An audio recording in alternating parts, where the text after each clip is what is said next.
Hello, lovely viewers. You are most welcome to our channel Poetry Online. In this video, we shall be presenting to you the summary and analysis of the poem Piano and Drums by Gabriel Okara. Kindly subscribe to our channel and press the bell icon to get updates on all our new videos. Once again, let us assure you of a very interesting discussion. Get ready for this lesson. The coming of the white man brought many things along with it. One of the most enduring being their culture or ways of life. The European culture introduced strange and surprising things to Africans. Most of such things were easily rejected, while a few, especially material artifacts, were enthusiastically embraced by both commoners and the nobilities. As Africans got more and more exposed to European ways of life, through Western education, they found more aspects of it very fascinating, yet complicated. Gabriel Okara, being one of those privileged to access Western education when it was available to only very few Africans, happened to experience this uncanny fascination. Yet, the familiar, simple, and natural life of his people seemed too enriching and graceful to be abandoned. This was the experience of many of the early educated elites in Africa. With the colonization of the African continent and the subsequent introduction of Western values and ways of life, many Africans, especially those educated in Western ways, consciously distanced themselves from traditional beliefs, practices, and general ways of life of their people. They saw them in the light their white masters would have them do. They saw them as primitive, retrogressive, and even barbaric. The setting of the poem is Africa. The temporal setting is clearly the colonial era or pre-independence period. It was a period when most of the new African educated elites, especially in West Africa, were eager to look like, behave like, sound like, and act like the whites as they saw the white man's culture as a standard for measuring civility and excellence. It was an era for praise for white values and civilization, as well as conscious attempts to denigrate African values or look down on the few who treasured it among the new educated elites. Psychologically, it was a time when many of the new educated elites grappled with cultural complex and inferiority complex for that matter. At the time this poem was written, African writers were examining the impacts of the conflict of dealing with the local and foreign cultures in the life of the African, finding themselves in the mesh of interrelations between Africa and Europe. The poet lives with a clash of emotions arising from this contact. This poem is set in pre-colonial times or the pre-independence times. The traditional order has been supplanted by the new but foreign culture. Africans in this situation see a huge contradiction, and those who are conscious of it live with the emotion of humiliation. The reason is that both tradition and modernity subsist in the African. The poem, Piano and Drums, focuses on the popular theme of clash of culture in African literature. It exposes the African culture and Western or European culture in terms of their material artifacts. In doing this, the poet uses two musical instruments which are played in Africa and in Western countries. Through a comparison of the attributes of these types of musical instruments and what they are capable of engendering, the two types of musical instruments are commented upon. However, the comments are dissimilar. In his depiction of the African culture, the poet makes use of some expressions which shows that he is more favorably disposed to it than his Western counterpart. Both thematically and structurally, the poem makes use of contrast. The main idea of the poem is developed around two contrasting musical instruments. These are the jungle drums associated with Africa and the piano, which is identified with Europe or Western countries. They are used symbolically to represent the different cultures of people from these geographical entities. The poet tries to examine which of the two types of musical instrument is most suitable for the African or fits perfectly into the African context. The major theme of the poem revolves around the conflict of cultures. The cultures in question are European culture and the African culture. The theme of dilemma also features in this poem. While the speaker speaks glowingly of African culture, he also finds European culture, despite its shortcomings, widespread, popular, and prevalent everywhere. Thus, most Africans are unable to decide whether to let go of the inherited culture or embrace a new one. This is the plight of many Africans today. The poet equally presents the nostalgia of most Africans. Nostalgia is a longing for the past. Having experienced both tradition and modernity, the poetic speaker longs for the past. The African continent is faced with the conflict of the way to go. The poetic speaker suffers from the conflict of the way to go, having been bombarded by the influences of the two musical instruments which represent the Western culture and the African culture. However, he presents the African culture with a sense of approval, while the Western culture is portrayed with some disapproval, which makes it unsuitable for the African. Another interesting thing about this poem is the use of present participle. An easily noticeable aspect of the style of the poem is the use of present participle. The poem is replete with examples such as telegraphing, speaking, snarling, suckling, walking, pulsing, and wandering. We also have bleeding, hurrying, groping, wailing, and coaxing, while the former lists illustrate actions in progress, which points out to the continuity and relevance of the African culture as represented by the drums. The latter examples actually perform modifier functions. Let's take our first reading of the poem. When at break of day at a riverside, I hear the jungle drums telegraphing domestic rhythm, urgent, raw, like bleeding flesh. Speaking of primal youth and the beginning, I see the panther ready to pounce, the leopard snarling about to leap, and the hunter's crouch with spear poised. And my blood ripples, turns torrent, topples the years, and at once I'm in my mother's lap a suckling. At once I'm walking simple paths with no innovations, rugged, fashioned with the naked worms of hurrying feet and groping hearts, in green leaves and wildflowers pulsing.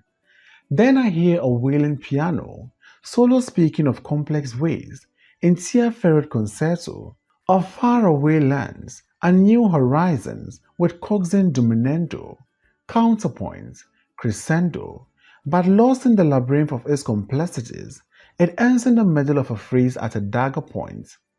And I, lost in the morning mist of an age at a riverside, keep wandering in the mystic rhythm of the jungle drums and the concerto. Let's now explain the key words in the poem. Mystic means of hidden meaning or spiritual power. Primal means first in importance. Panther.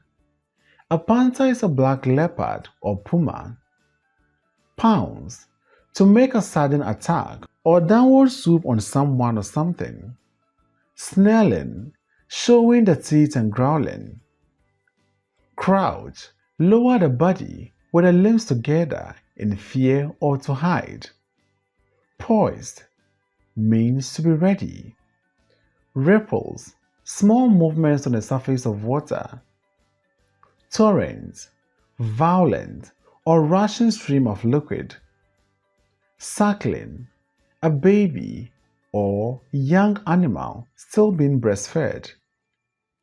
Rugged means rough, uneven, rocky. Groping, feeling or searching about as one does in the dark.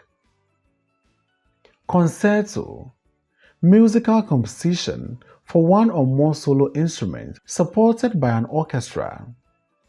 Coaxing, seductive or attractive. Diminuendo, gradual decrease in loudness. Counterpoint means a melody added as an accompaniment to another melody. Crescendo, passage of music to be played, something heard with increasing loudness. Labyrinth, entangled state of affairs. Dagger point, A dagger is a short-pointed two-edged knife used as a weapon. Piano and drums talks about someone at a riverside at break of day. The persona hears the music from the jungle drums, which he describes as mystic rhythm.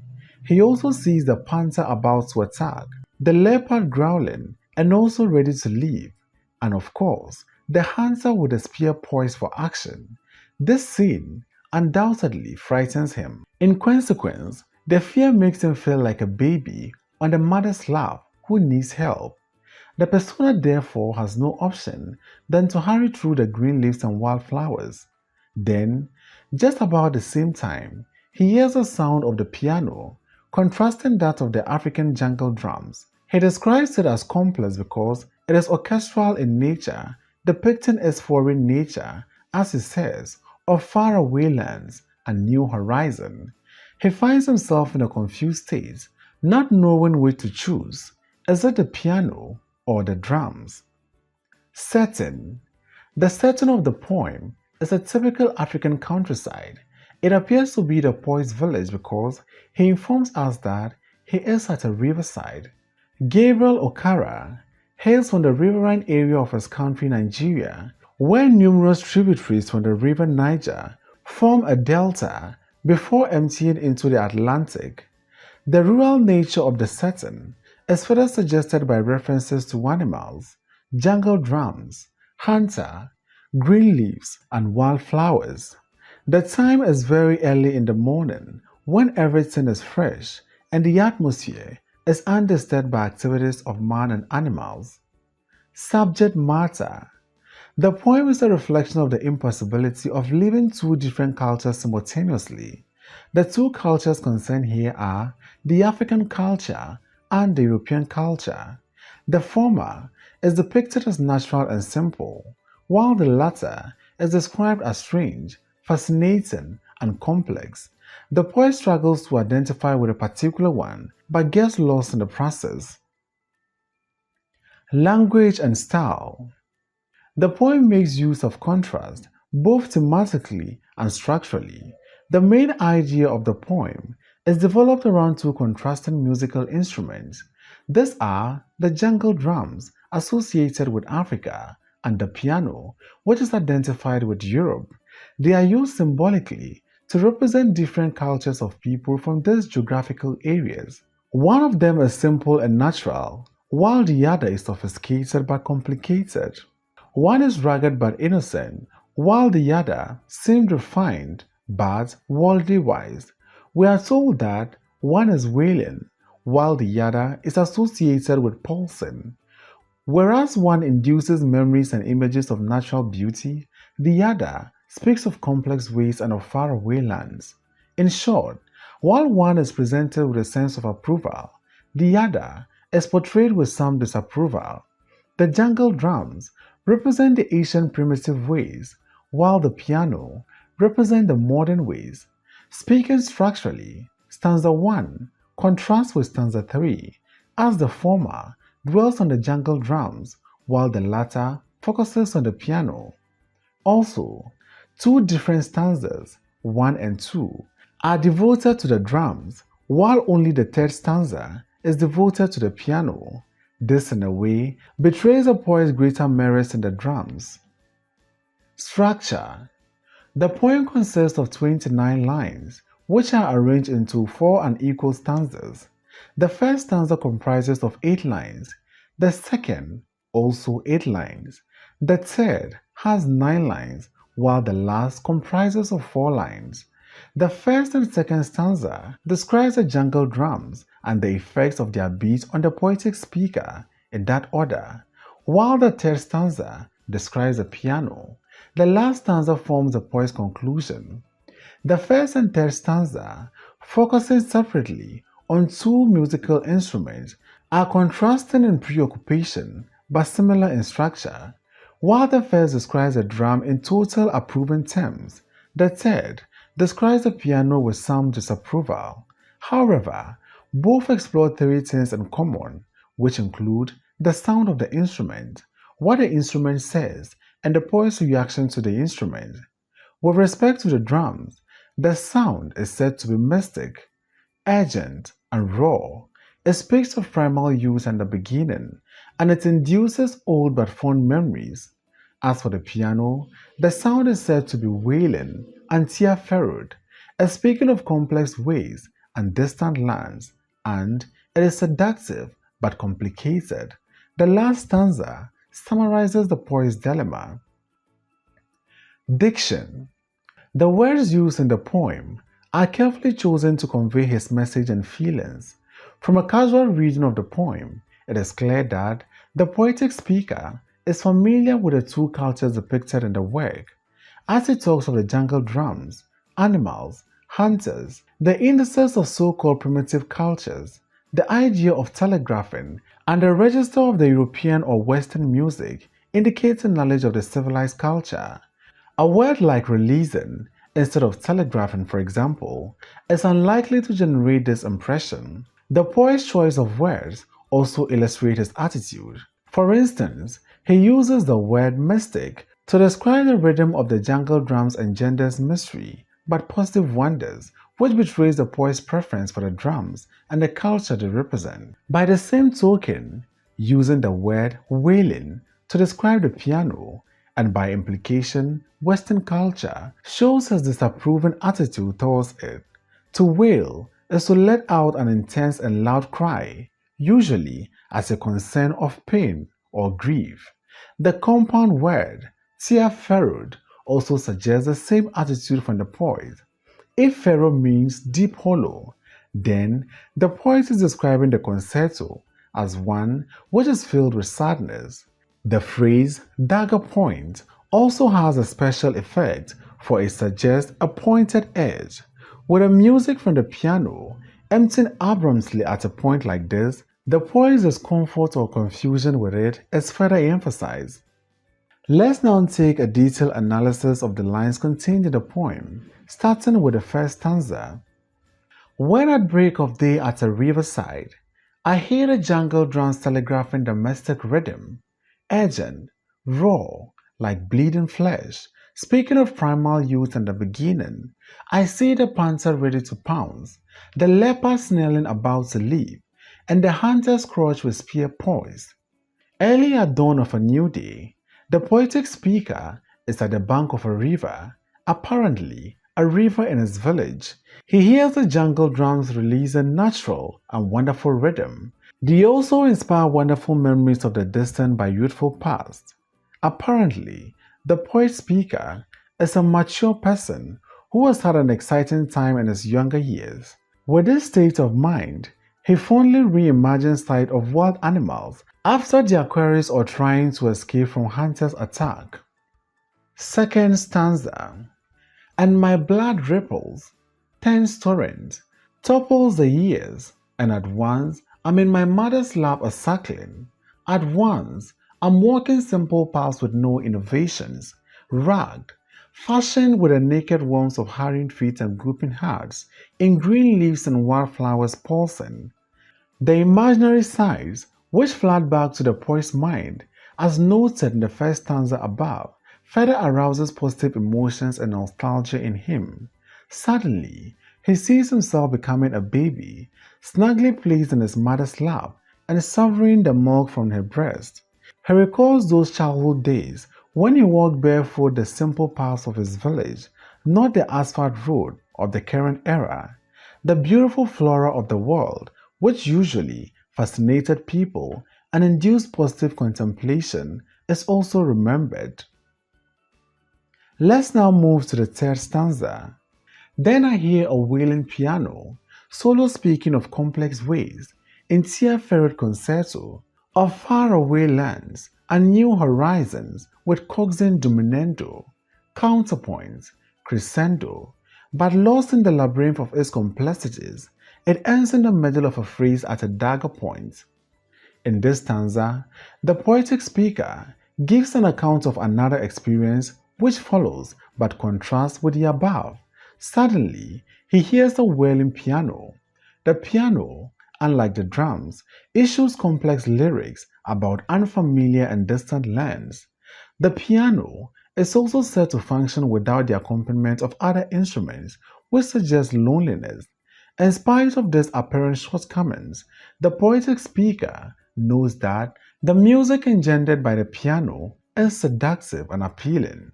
As the music moves in different directions, it eventually ends in the middle of a phrase at a dagger point. While the movement complicates matters for the poet, the precarious ending of the music seems to get him further confused.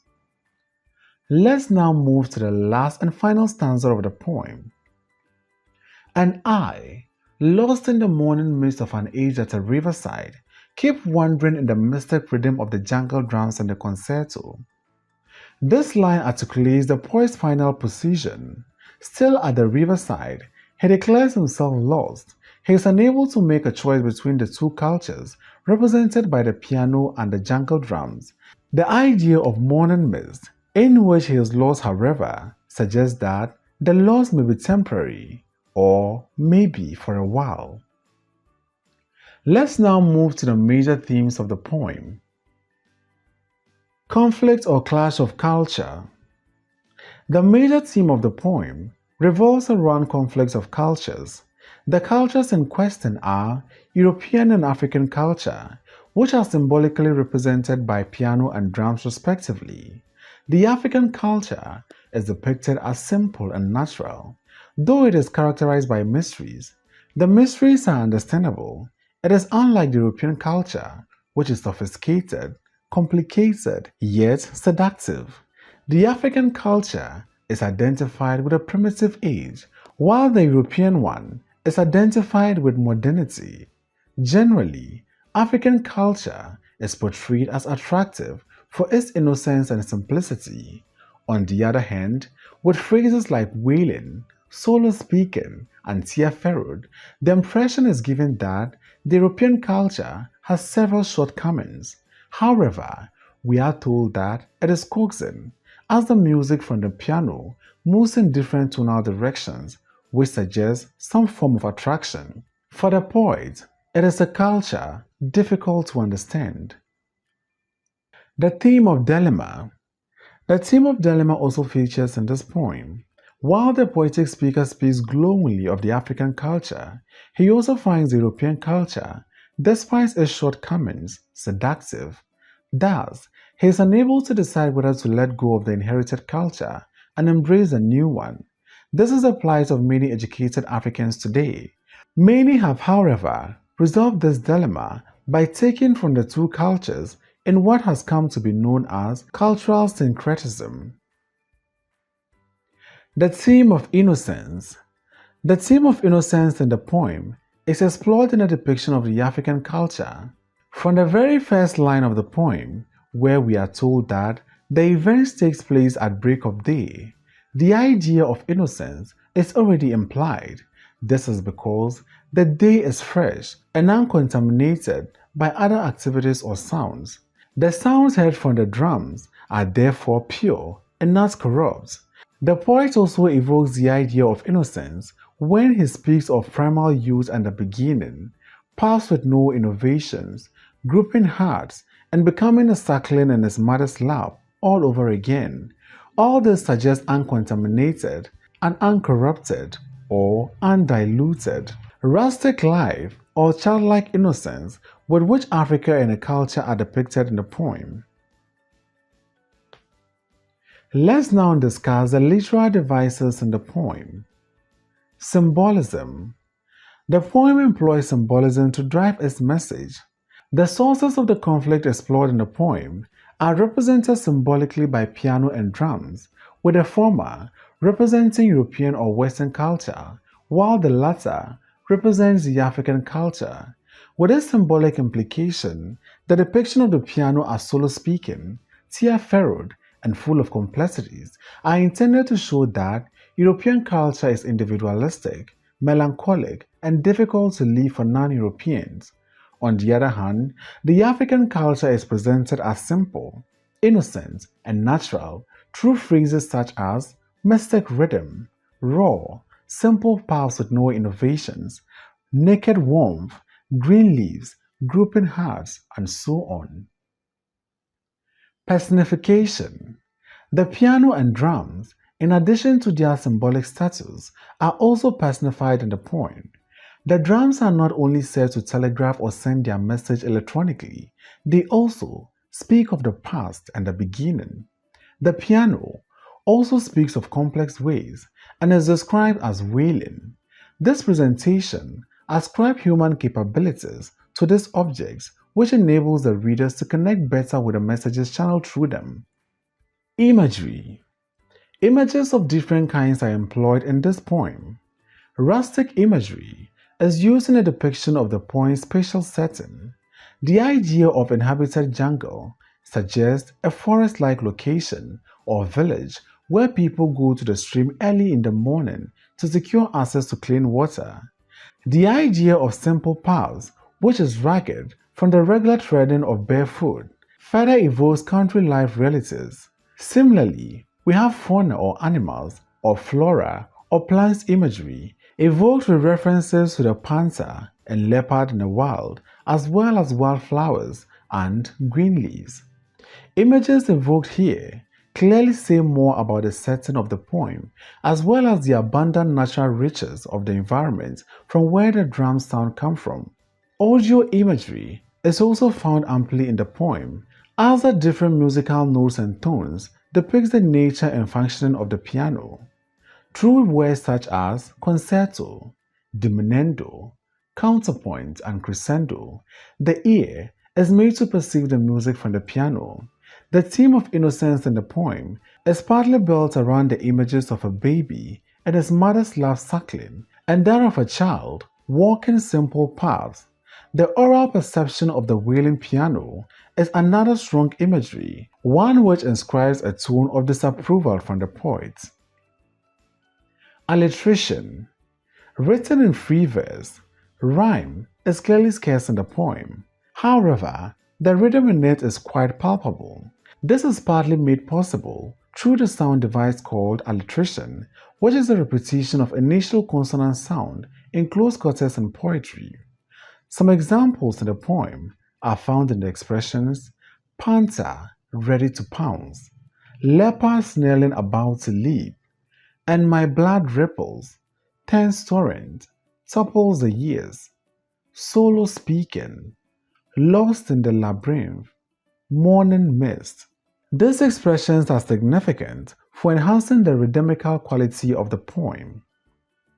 Lastly, we're going to discuss the literary device simile. The singular use of direct comparison in the poem occurs within the first 5 lines, where the jungle drums are said to be releasing mystic rhythm, urgently and raw, like bleeding flesh, and it speaks of an innocent past. The comparison is meant to corroborate and expatiate on the metaphors of urgent and raw in the preceding line, especially one which results from a fresh wound, gushes out blood involuntarily and copiously. Thanks for watching this video. Please don't forget to like, comment, subscribe, and share this video.